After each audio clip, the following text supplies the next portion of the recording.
आज है 24 मार्च 2024 दिन रविवार। Welcome back to clean news MP. चलिए देखते हैं मध्य प्रदेश की 25 फटाफट बड़ी खबरों को। इससे पहले आप न्यूज को कहां से देख रहे हैं हमें कमेंट में बताना बिल्कुल ना भूलें। साथ ही हमारे फेसबुक पेज को भी फॉलो करें। फेसबुक पेज का लिंक डिस्क्रिप्शन में दिया गया है। 6 महीने पिछड़ी बीए बीएड सेकेंड सेमेस्टर की परीक्षा 6 अप्रैल से होंगे पेपर। देवी अहिल्या विश्वविद्यालय में परीक्षा से जुड़ी व्यवस्था गड़बड़ा गई है। रिजल्ट में देरी के चलते बीए बीएड की परीक्षाएं 6 महीने पिछड़ चुकी हैं। अक्टूबर में होने वाली परीक्षा अब अप्रैल में करवाई जाएगी। 6 अप्रैल से पेपर रखे गए हैं। इसके लिए बीते दिनों विद्यार्थियों से परीक्षा के लिए आवेदन भरवाए गए। कॉलेजेस को आंतरिक परीक्षाएं भी 30 मार्च तक खत्म करने को कहा गया है। इन जिलों में पीपीपी मॉडल में तैयार किए जाएंगे मेडिकल कॉलेज। 75% निःशुल्क होगा इलाज। पीपीपी मॉडल मेडिकल कॉलेज का निर्माण करने के लिए निवेशकों को सूचित कर दिया गया है, जिनका चयन मई 2024 तक कर लिया जाएगा। वहीं जिला अस्पतालों को अपग्रेड कर 300 बेड के लेवल तक बनाया जाएगा। इस अस्पताल में सभी जरूरी इक्विपमेंट्स, ओपीडी जैसी तमाम सुविधाएं उपलब्ध रहेंगी। यहां पीपीपी मॉडल में निःशुल्क जांच मुहैया कराई जाएगी। एमपी में बढ़ी कैंसर मरीजों की संख्या, 2 सालों में 6 गुना इजाफा।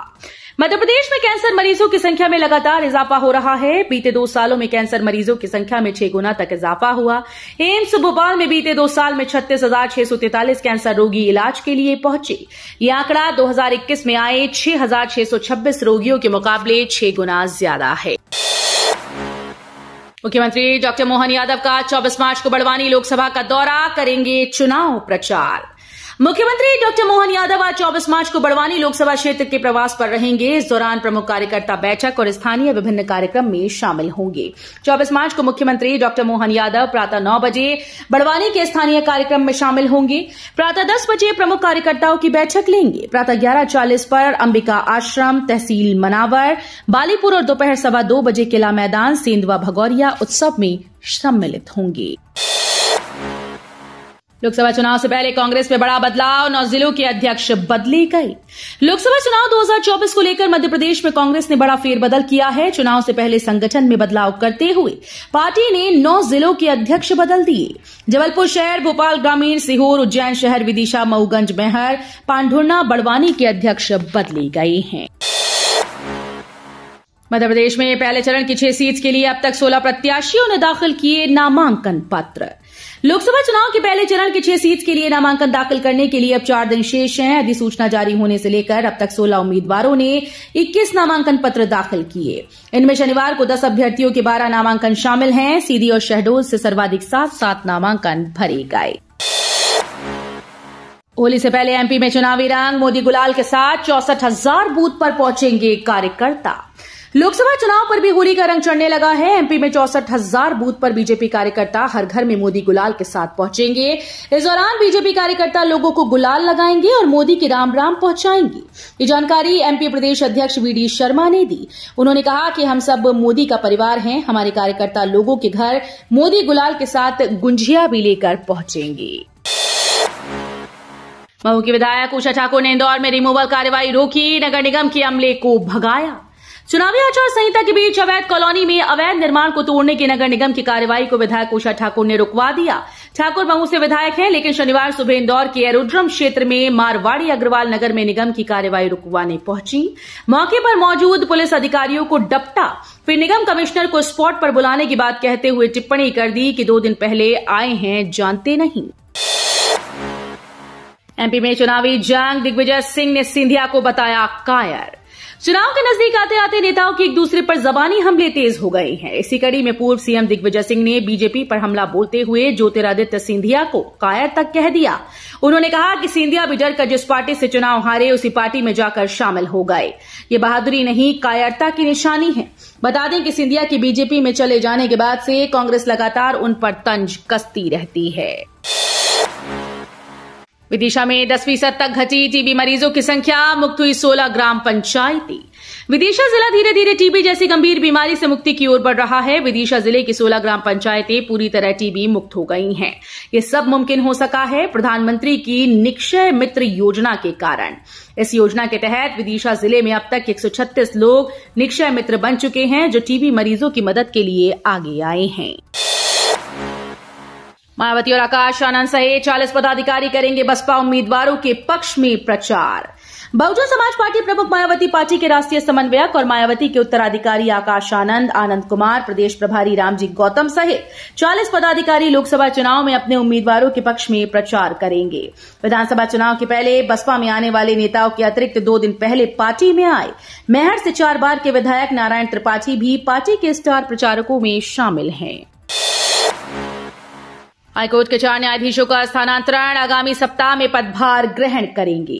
जबलपुर हाईकोर्ट की आंतरिक व्यवस्था के तहत 4 न्यायाधीशों के स्थानांतरण किए गए हैं। जबलपुर मुख्यपीठ में पदस्थ 2 न्यायाधीशों के स्थानांतरण इंदौर और ग्वालियर खंडपीठ में किए गए। ग्वालियर व इंदौर खंडपीठ में पदस्थ एक न्यायाधीश का स्थानांतरण मुख्यपीठ जबलपुर में किया गया। इस प्रकार इंदौर खंडपीठ में पदस्थ जस्टिस देव नारायण मिश्रा का स्थानांतरण मुख्यपीठ जबलपुर में किया गया है। भगोरिया महोत्सव में सीएम मोहन यादव ने बजाया ढोल और थाली, झाबुआ के रानापुर गेर में हुए शामिल। मुख्यमंत्री मोहन यादव झाबुआ में भगोरिया महोत्सव में शामिल हुए। इस दौरान ढोल मांदल पर लोग थिरके। झाबुआ के रानापुर गेर में शामिल सीएम ढोल और थाली बजाई। शनिवार को रानापुर में गेर निकली नगर में शनिवार को लगने वाला भगोरिया अंतिम दिनों का होने से जनसैलाब उमड़ा है। 4 करोड़ से फिर संवरेगा वीएफजे स्टेट, रहवासी क्षेत्रों का होगा विकास। 1 दशक बाद एक बार फिर से वीएफजे स्टेट नए सिरे से संवारा जाएगा। वाहन निर्माणी जबलपुर निगमीकरण के बाद पहली बार फैक्ट्री कर्मचारियों के लिए नए सिरे से स्टेट को विकसित कराएगा। पहले चरण में वीएफजे सेक्टर 1 की खराब सड़कों का डामरीकरण के साथ सौंदर्यीकरण पर विशेष ध्यान केंद्रित करते हुए उदयनगर तालाब और विभिन्न पार्कों को सजाया संवारा जाएगा। डुमना एयरपोर्ट में पूजन के साथ नए टर्मिनल का शुभारंभ, वाटर सैल्यूट देकर फ्लाइट्स का स्वागत। एयरपोर्ट का नया टर्मिनल फ्लाइट्स के लिए शुरू हो गया। एयरपोर्ट अथॉरिटी के अधिकारियों ने सुबह के वक्त विधि विधान से टर्मिनल में पूजन अर्चन किया, जिसके बाद सभी फ्लाइट्स को नए टर्मिनल के पास ही रोका गया। इसके पूर्व जैसे ही फ्लाइट्स ने रनवे पर लैंड किया तो वाटर सैल्यूट देकर फ्लाइट्स का स्वागत किया गया। इस दौरान विभिन्न फ्लाइट से आए और रवाना हुए फ्लाइट्स को भी एयरपोर्ट अथॉरिटी के अधिकारियों ने पुष्प देकर स्वागत किया। रेलवे के ऑडिटोरियम हॉल की बुकिंग अब ऑनलाइन होगी। जबलपुर रेल मंडल के सीमा में आने वाले सामुदायिक भवन, ऑडिटोरियम और रेलवे इंस्टीट्यूट की बुकिंग व्यवस्था में नया बदलाव होने जा रहा है। इस नई व्यवस्था के बाद इन्हें किराए पर लेने की सुविधा रेलवे कर्मचारियों के साथ आम व्यक्ति के लिए भी आसान हो जाएगी। दरअसल जबलपुर रेल मंडल का पर्सनल विभाग द्वारा इनकी बुकिंग अब ऑफलाइन की बजाय ऑनलाइन की जा सकेगी। इनका भुगतान भी ऑनलाइन ही होगा। इसके साथ ही अब रेलवे कर्मचारी और आम व्यक्तियों को सामुदायिक भवन, ऑडिटोरियम और रेलवे इंस्टीट्यूट की बुकिंग के लिए विभाग और रेल यूनियन के चक्कर नहीं लगाने होंगे। कटनी में एसएसटी टीम की बड़ी कार्रवाई, कार से जब्त किए 9.5 लाख रुपए। लोकसभा चुनाव को लेकर पुलिस जिले की सीमाओं में नाका लगाकर आने जाने वाले वाहनों की जांच कर रही है और नकदी, सोना चांदी आदि लेकर आने वालों की धरपकड़ कर रही है। जांच के दौरान उमरिया पान थाने के धनवाही नाके में एसएसटी टीम ने एक कार सवार युवक को रोककर उसके वाहन की जांच की तो उसमें 9.5 लाख रुपए निकले। इंदौर में मतदान प्रतिशत बढ़ाने के लिए सोशल मीडिया इन्फ्लुएंसर का भी लेंगे सहयोग। चुनाव का पर्व देश का गर्व के ध्येय वाक्य को लेकर इंदौर जिले में मतदाता जागरूकता अभियान चलाया जाएगा। इसमें मतदाताओं को जागरूक करने और मतदान का प्रतिशत बढ़ाने के लिए कार्यक्रम आयोजित किए जाएंगे। जिले में इस बार मतदान में 5% बढ़ोतरी की योजना बनाई गई है। इसके लिए सोशल मीडिया इन्फ्लुएंसर का भी सहयोग लिया जाएगा। काम करते समय गिरी निर्माणाधीन घर की छत, 2 दर्जन मजदूर घायल। मध्य प्रदेश के सागर जिले में आज शनिवार को एक बड़ा हादसा हो गया, जहां काम करते समय निर्माणाधीन घर की छत गिरने से करीब 2 दर्जन मजदूर घायल हो गए, जिन्हें इलाज के लिए आनन फानन में अस्पताल में भर्ती कराया गया। जानकारी के मुताबिक ये घटना जिले के पंतनगर की है। घटना की सूचना पाकर पुलिस मौके पर पहुंची और घायलों को इलाज के लिए अस्पताल में भर्ती करवाया, जिनमें से कुछ मजदूरों की हालत गंभीर है। प्रदेश के 3.43 लाख विद्यार्थियों को नहीं मिली छात्रवृत्ति। सरकारी स्कूल्स का नवीन सत्र 1 अप्रैल से शुरू हो रहा है। वर्तमान सत्र बीतने में सिर्फ 8 दिन का समय शेष है। ऐसे में अब तक प्रदेश के 3.43 लाख विद्यार्थियों को सत्र 2023-24 की छात्रवृत्ति नहीं मिली। विद्यार्थियों के बैंक खाते त्रुटिपूर्ण होने के कारण स्कूल शिक्षा विभाग छात्रवृत्ति का भुगतान नहीं कर सका। घर में बना रहा था नकली नोट, पुलिस ने किया गिरफ्तार।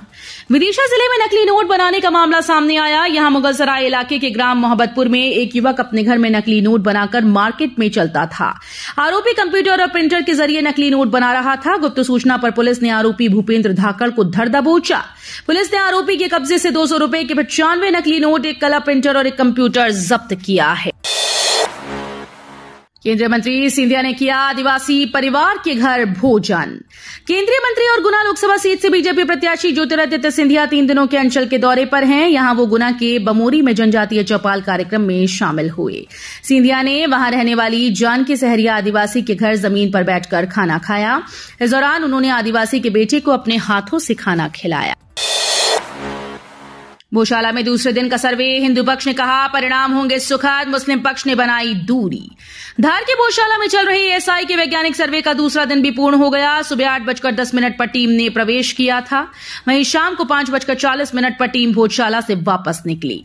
सूत्रों की माने तो लगभग 9.5 घंटे चले सर्वे में माननीय उच्च न्यायालय के आदेशानुसार उत्खनन और जीपीएस जीपीआर तकनीक के साथ ही कार्बन डेटिंग और अन्य नई तकनीक से भोजशाला का सर्वे किया जा रहा है। मॉस्को में आतंकी हमले के बाद रूस में राष्ट्रीय शोक, राष्ट्रपति पुतिन बोले कसूरवार बख्शे नहीं जाएंगे।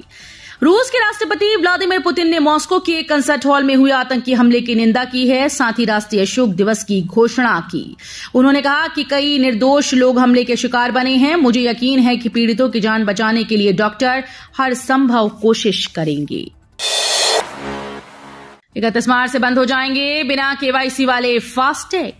केवाईसी अपडेट न होने पर 31 मार्च से फास्टैग बंद कर दिए जाएंगे। ऐसे में अगर आपने फास्टैग की बैंक से केवाईसी अपडेट नहीं कराई तो आज ही करा लें। 31 मार्च के बाद बिना केवाईसी वाले फास्टैग को बैंक डीएक्टिवेट या ब्लैक लिस्ट कर देंगे। तो ये थी आज की 25 फटाफट बड़ी खबरें। अगर आपको न्यूज पसंद आई हो तो वीडियो को लाइक और शेयर जरूर करें। धन्यवाद।